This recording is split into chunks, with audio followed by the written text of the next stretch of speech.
Dear students, welcome back to my channel. In this video, we are going to learn about hypertension. Hypertension, also known as high blood pressure, is when the force of blood pushing against the artery walls is consistently too high.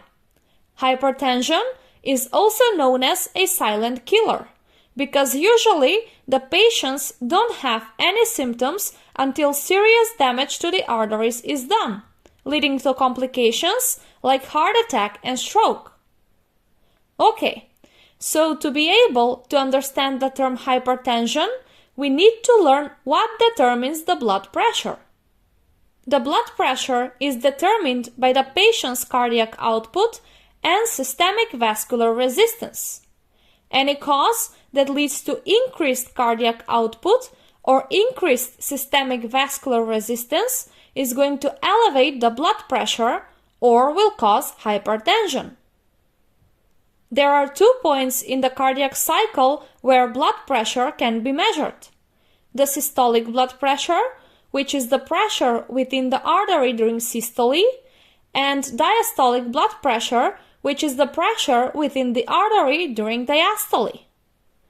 Now, normal systolic blood pressure is considered less than 120 millimeters of mercury, and normal diastolic blood pressure less than 80 millimeters of mercury.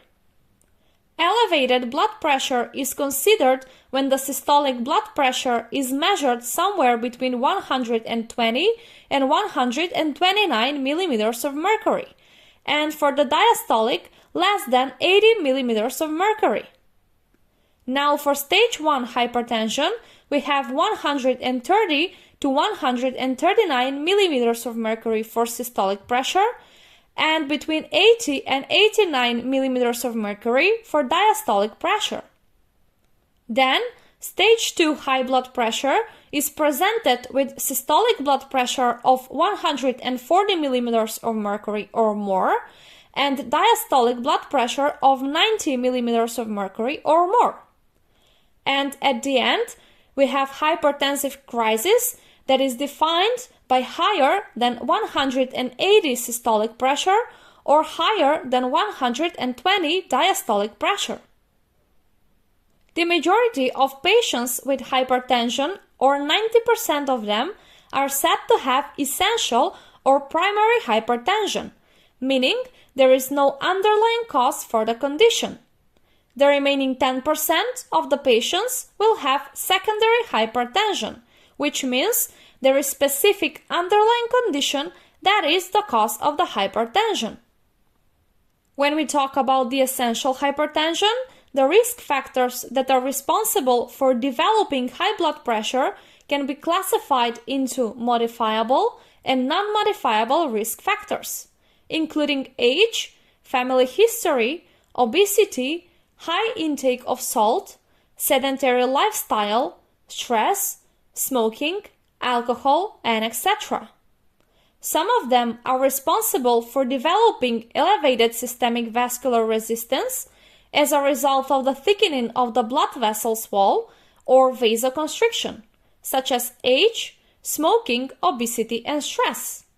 And the others are responsible for the increased cardiac output as a result of the volume retention leading to increased preload and increased stroke volume.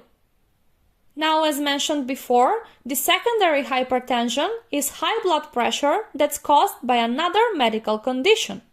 The most common one is a renal vascular disease, such as renal artery stenosis or chronic kidney disease, which affect the renal blood flow.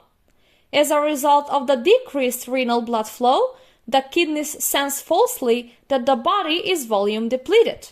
Therefore, in an attempt to restore the blood volume, they will release renin, which will activate the renin-angiotensin-aldosterone system, leading to fluid retention and vasoconstriction, both of which are responsible for the hypertension. Other causes of secondary hypertension are diseases of the endocrine system. Literally, every hormone of the adrenals, the adrenaline, the aldosterone, and the cortisol affect the blood pressure. for example Crohn's disease or primary hyperaldosteronism, which is a condition characterized with excessive secretion of aldosterone. Aldosterone, by stimulating sodium reabsorption, leads to fluid retention and therefore hypertension. Then Cushing's syndrome, which is characterized with excessive secretion of cortisol, and pheochromocytoma, which is a catecholamine-secreting tumor, both of which can cause high blood pressure.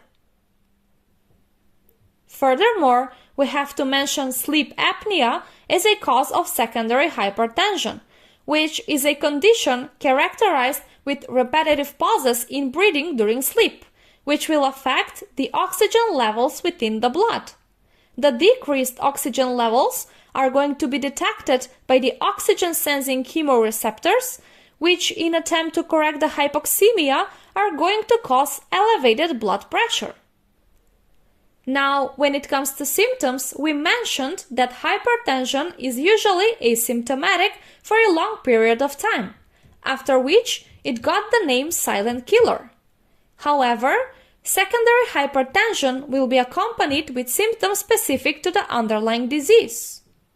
But what's important for us are actually the complications that arise from the effect that the high blood pressure has on the cardiovascular system.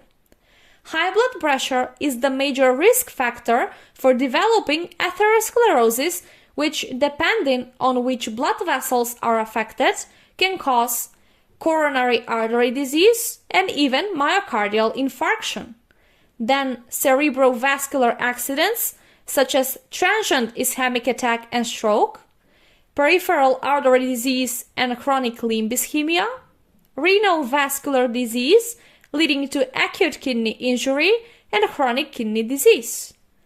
Also, because of the chronically elevated pressure that the heart needs to overcome to push the blood into the systemic circulation, the left ventricle can go to hypertrophy, which, if left untreated, will lead to heart failure. Furthermore, increased blood pressure can cause blood vessels to weaken and bulge, forming an aneurysm. Most aneurysms do not show symptoms and are not dangerous. However, at their most severe stage, some can rupture, leading to life-threatening internal bleeding. Now, since we've learned all of this, we know how important timely diagnosis and appropriate treatment is. When it comes to treatment, there are several non-pharmacologic and pharmacologic therapies available. Non-pharmacologic therapies include avoiding weight gain, regular exercising, healthy diet, cessation of smoking and drinking alcohol, and much more. Pharmacologic therapy includes multiple classes of antihypertensive medications. However, the most recommended classes used as first-line treatment are ACE inhibitors or ARBs, calcium channel blockers, diuretics, beta blockers, and etc. With that, we've come to an end. I hope that this video was helpful for you, and if yes, please make sure to subscribe to support me. Thank you for your time, and I hope to see you again.